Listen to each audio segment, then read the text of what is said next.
With permission from Scholastic. Big Nate on a roll.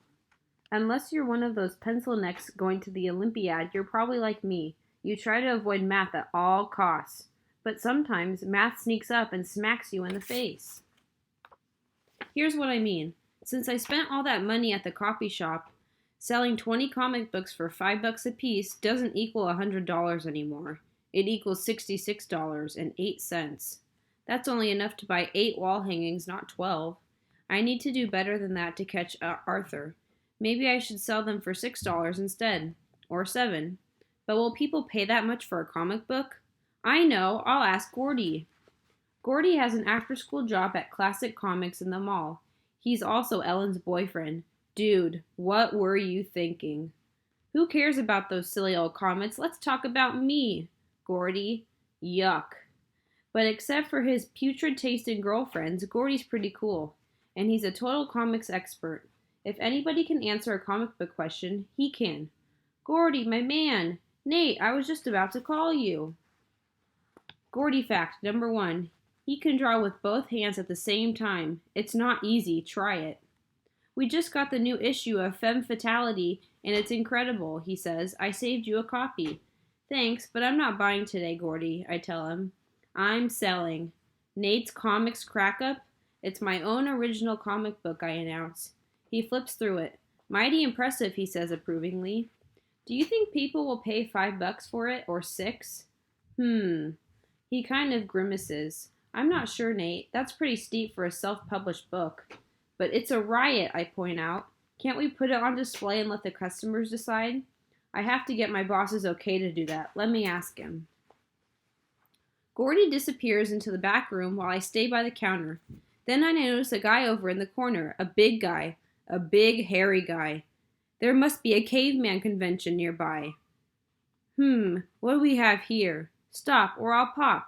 Young Clifton Price works in a mailroom where nothing ever happens until a bizarre bubble wrap accident gives him the power of superinflation. Will Clifton use his power? The hairy guy read.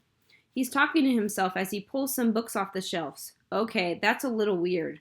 But I guess he's not hurting any. Hey! He's putting stuff in his bag. I turn to look for Gordy, but I don't have to. He's already here. Where'd he go? I could have sworn he was... Gordy! That guy's a shoplifter. Shoplifter, Gordy repeats. Nate, he wasn't... Yes, he was, I shout. He was stealing stuff. I watched him do it. I'm an eyewitness.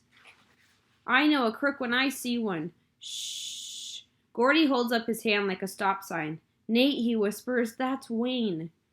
Boss? Him?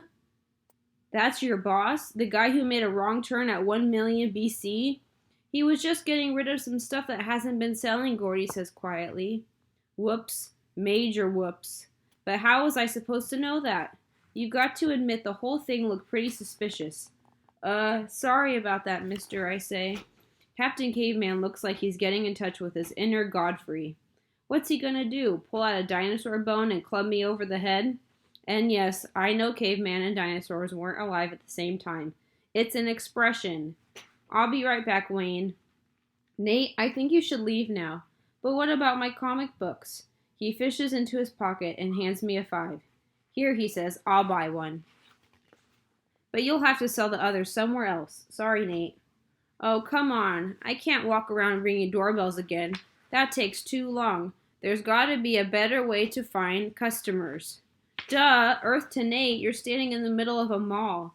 This place is jam-packed with people looking to buy quality merchandise. And quality is my middle name. Hi there, ma'am. Would you like to buy a comic book? No, thank you. I don't read comic books. But you've never seen a comic book like this one before, I say, shoving it into her hand. She turns to page 1 and frowns. Dr. Cesspool, she says. What kind of a name is that for a doctor? A funny name, see? He's a comedy doctor. Heavens to Betsy.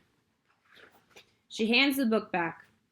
A man with a foot where his hand should be isn't funny, she sniffs. A botched surgery is no laughing matter. Wow, speaking of surgery, can someone give this lady a humor transplant? Lighten up, Grandma. I'll try Plan B.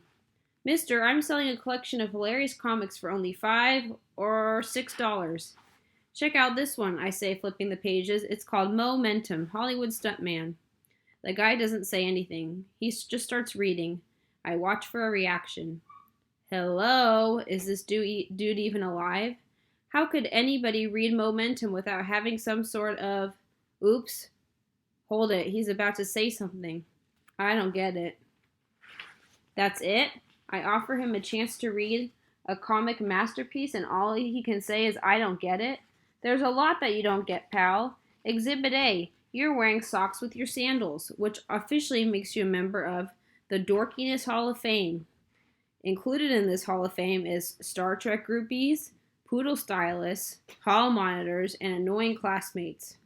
Obviously, my comics are too sophisticated for some people. Fine, who needs them? There are plenty of other fish in the sea. I just need a way to reel them in. Attention shoppers, attention please. There is a light blue minivan parked in the fire lane. Move the vehicle or it will be towed. Bingo! That's it, the perfect solution. Why talk to one customer at a time when I can sell to everyone at once? Testing, 1, 2, 3, testing. Listen up, folks. Do you like comics? Then get your butt over to the information desk and buy a copy of Nate's Comics Crack-Up. Non-stop laughs, gut-busting gags, and what a bargain, only $6. Make it $7 and you get your copy autographed. Ahem. Uh-oh, a mall cop. What are you trying to pull, Junior? He asks angrily. He's breathing hard. He must have run all the way over here from the food court. I'm just selling some comic books. Kid, you can't just walk in off the street and sell stuff, he sputters. Not unless it's for some charity or school or... It is. There are these ugly wall hangings, see? I mean, I'm a Timber Scout, and... If you were a Timber Scout, you'd be wearing a uniform. Gulp. Officer Friendly's got a point. And he's just getting started. He spends the next 15 minutes going over all the important mall rules I've broken. Finally, lecture time's over. He hands me a cell phone. Call a parent to come get you. For a second, I consider telling him I don't have a parent. Being an orphan doesn't sound so bad right about now. But I guess I have no choice. Ring. Don't pick up, Dad. Don't pick up. Don't. Hello? Hi, Dad. It's me, I say. A funny thing just happened at the mall.